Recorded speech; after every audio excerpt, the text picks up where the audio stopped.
Olá, bem-vindos ao canal Software Mental. Eu sou Luciano Vicenzi e esta é a série Reflexões, um espaço nesse canal para um bate-papo entre eu e você, visando expandir nossas fronteiras mentais para que sejamos cada vez mais protagonistas da nossa própria história.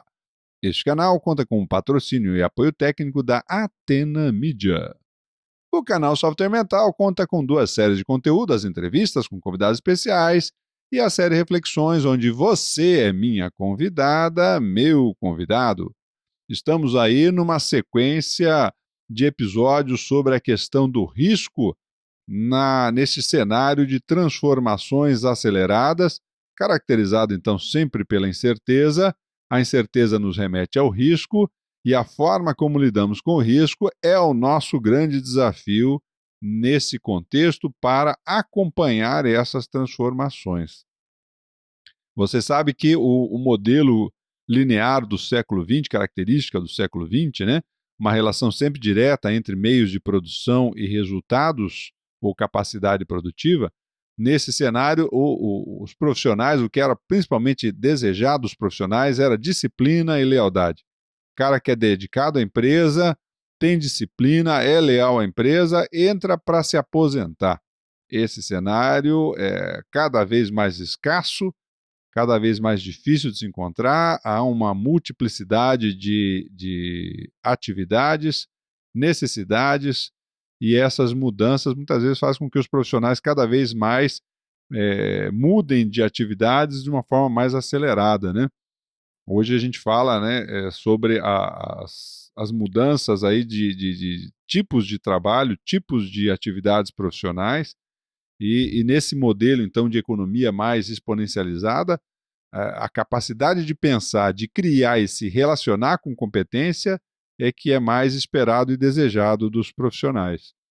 Nesse aspecto, os avanços aí, tanto da neurociência quanto da psicologia social, nos processos, por exemplo, de tomografia cerebral computadorizada, a gente começa a perceber e reentender o aspecto e o funcionamento do cérebro, para não só do funcionamento específico do cérebro, mas também de como é que nós lidamos com o risco. E o risco é a parte mais inerente e mais desafiadora, eu diria, para os profissionais acompanharem essas transformações desse século. Até porque, e isso não se trata nem numa questão de idade, se o cara é da nova geração, não é, porque essa necessidade de mudança, ela mexe com alguns aspectos humanos básicos que, na verdade, estão aí há milênios.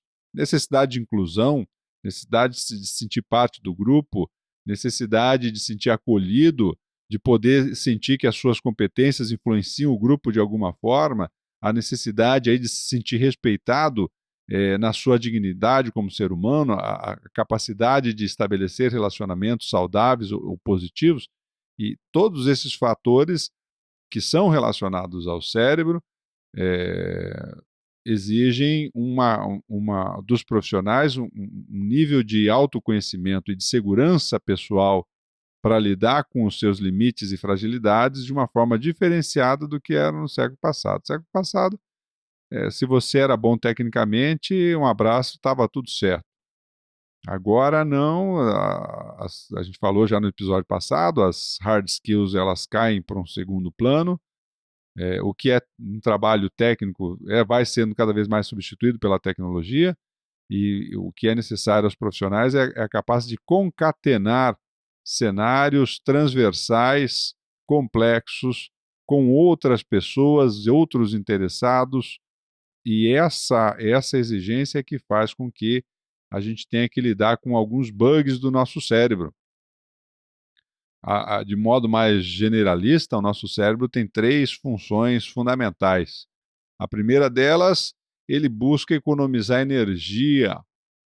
O cérebro é o grande glutão de energia do nosso corpo, é o que consome mais vorazmente energia, principalmente se você está concentrado ou buscando se concentrar em algo.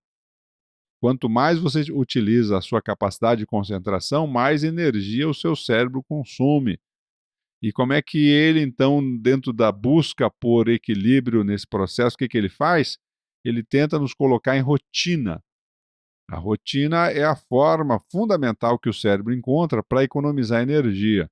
Ou seja, se você fez alguma coisa e ele entendeu que isso é interessante, ele tenta o mais rápido possível passar isso para sua mente subconsciente, o que a gente chama aí de sistema 1, sistema relacionado à mente subconsciente, relacionado às emoções, às reações muito rápidas para lidar com os diferentes contextos ou cenários. Por quê? Porque isso faz com que então você possa abandonar a necessidade de pensar sobre alguma coisa. Quando você deixa de pensar sobre alguma coisa, você está economizando a energia do cérebro. Então o cérebro é doido para te colocar numa rotina. E a maioria das pessoas fica em rotina mesmo.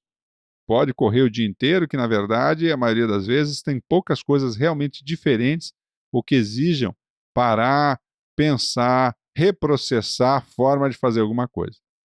A maioria de nós segue no piloto automático e isso é o que economiza energia do cérebro. Ou seja, você acha que está tomando decisão e fazendo as coisas de forma consciente e não está. Você está sendo engambelado, enganado, enrolado pelo mecanismo de funcionamento do seu cérebro.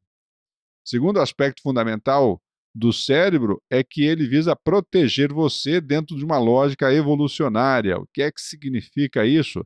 Significa que ele toma medidas de precaução para filtrar informações que possam chegar até você de uma forma menos perigosa ou menos agressiva. Então, dentro dessa condição, todo risco, seja físico ou seja psicológico, ele starta no cérebro uma reação de proteção ou de defesa. Seja do ponto de vista físico, uma reação de luta-fuga, seja do ponto de vista psicológico, uma condição de evitação, negação, modificação de um estado interpretativo das coisas, dos contextos, dos fatos, para que isso pareça mais atrativo ou seguro para você. Então, o cérebro ele busca nos proteger do ponto de vista de qualquer risco físico ou psicológico. Ele não distingue as duas coisas. E na hora que você tem que lidar com o novo, na hora que você tem que lidar com o diferente, é justamente esse risco que o cérebro tenta impedir que você tome contato. Um exemplo bem típico disso aí, que a gente vê nas organizações com muita frequência, é o camarada que ele explica muito bem por que que a empresa, por exemplo, precisa de mudanças e por que que essas mudanças não afetam a ele. Ele está fazendo tudo certo. Quem tem que mudar são os outros. E isso a gente vê por todo lado, esse tipo de postura. Então, se você é um tipo de pessoa que fica explicando por que que as coisas não estão muito bem e o que que devia ser modificado, e isso não inclui mudar você, o teu cérebro está te botando no bolso. Você está equivocado seguramente, porque sempre toda mudança de contexto envolve cada elemento desse contexto. Então, se você explica por que é que os outros têm que mudar, você caiu na armadilha do seu cérebro que está protegendo você, achando que você está cheio de razão e você não está vendo os buracos do queijo suíço que estão na sua cabeça, te enrolando para você achar que então contigo está tudo bem e os outros é que precisam mudar. E a terceira função fundamental do seu cérebro é gerar e manter conexões sociais. Aliás, uma pesquisa recente aí de Harvard, que acompanhou aí mais de 500 jovens durante 80 anos, concluiu que o fator fundamental da felicidade é a qualidade dos relacionamentos que a gente estabelece. E isso é muito interessante porque corrobora, né, é uma pesquisa de 80 anos, mas corrobora os últimos 20, 30 anos aí da neurociência, onde entende-se aí que há uma mudança, inclusive, naquela concepção natural aí da pirâmide de Maslow, modificando-se, colocando na base da pirâmide não mais as necessidades de sobrevivência, mas a sobrevivência é uma decorrência das nossas conexões sociais. Esse estudo de Harvard reforça esse contexto, dizendo que as pessoas solitárias elas vivem menos, morrem mais cedo. Então, essa tendência do cérebro de gerar e manter conexões sociais faz com que também, muitas vezes, então, o indivíduo, na busca por se sentir incluído, perca a noção da sua individualidade. A sua autonomia vai para o espeto. Você acaba atuando mais de acordo com as expectativas da sociedade, do seu grupo familiar, dos outros, do que dos seus próprios interesses e necessidades individuais. Qual é o problema disso? O problema é que ninguém pode dar o que não tem. Então, se você não desenvolve em você, por exemplo, autoestima, você tem dificuldade de estabelecer uma estima sadia com o outro. Se você não desenvolve a sua autonomia, você tem dificuldade de ter uma interação sadia com o outro em relação a como enfrentar os seus desafios e como respeitar o outro em relação aos desafios que ele mesmo tem. Então, o funcionamento do cérebro, ele é avesso ao risco. E o risco é tudo que a gente precisa lidar neste novo cenário. E é por isso que sobe ao palco, nesse contexto, as competências socioemocionais, a necessidade de desenvolvimento das competências socioemocionais como uma forma fundamental da gente poder ir desarmando esses mecanismos de defesa do cérebro e, com isso, acessando mais, com maior profundidade, né, a nossa própria realidade individual e, ao mesmo tempo, a realidade dos outros que estão próximo a todos nós. Nesse novo cenário, então, dentro dessas necessidades, a gente destaca pelo menos 3 capacidades fundamentais que são de base socioemocional. A sua capacidade de inovar, por exemplo, criar e implementar ideias, necessariamente ela passa por uma competência intrapessoal, que é a sua autotransformação, a sua capacidade de aprender e expandir a sua visão de mundo, dos fatos, da realidade, das necessidades humanas, a partir das experiências que tem. E para isso você precisa sair da rotina, e o cérebro, como a gente falou aqui, ele gosta de te colocar em rotina. Se você é uma pessoa que está enrolada pela rotina, você acaba se tornando muito pouco criativo e com muita dificuldade, então, de implementar aquelas novas ideias que você gera.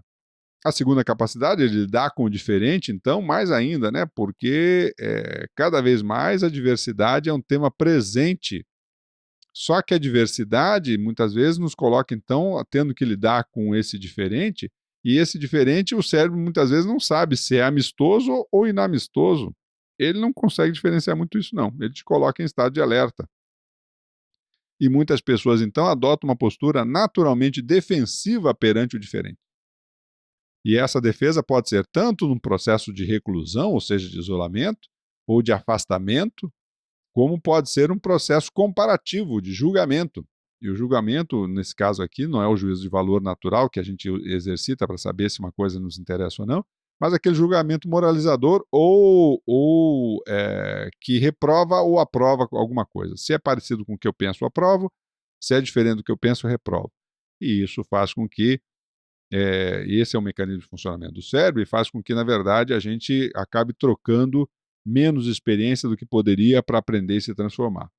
E, por fim, a capacidade de ter relacionamentos positivos é uma terceira capacidade fundamental dentro desse processo, que justamente requer o estabelecimento de vínculos de confiança mais sadios. O que é um vínculo de confiança mais sadio? É aquele pautado no discernimento, aquele pautado na sua análise contextual da situação e das pessoas envolvidas na situação. E isso requer, então, em primeiro lugar, a sua própria autonomia, a sua capacidade de perceber quais são seus critérios e valores, a capacidade de respeitar isso nos outros, a questão da confiança que se estabelece principalmente a partir da empatia. A empatia, esse é um aspecto que a gente não vê muito por aí, mas a empatia ela é fundamental para o estabelecimento da confiança sadia. Por quê? Porque compreendendo melhor a realidade do outro, é que eu sou mais capaz de avaliar em que contexto o outro tem os recursos e capacidades para realizar as suas atividades ou aquilo que a gente espera dele. A empatia é que abre as portas fundamentais para o estabelecimento da confiança sadia. Se eu não tenho empatia, ou eu confio ou eu não confio, conforme as similaridades. E aí, voltando ao tema que a gente está falando agora há pouco da capacidade de lidar com diferentes, se não é similar, então eu não confio. E se é parecido, então eu confio. Mas eu não estou sabendo discernir se realmente, naquele contexto ou situação, eu poderia confiar ou não. Se torna aí a confiança mais ingênua, né?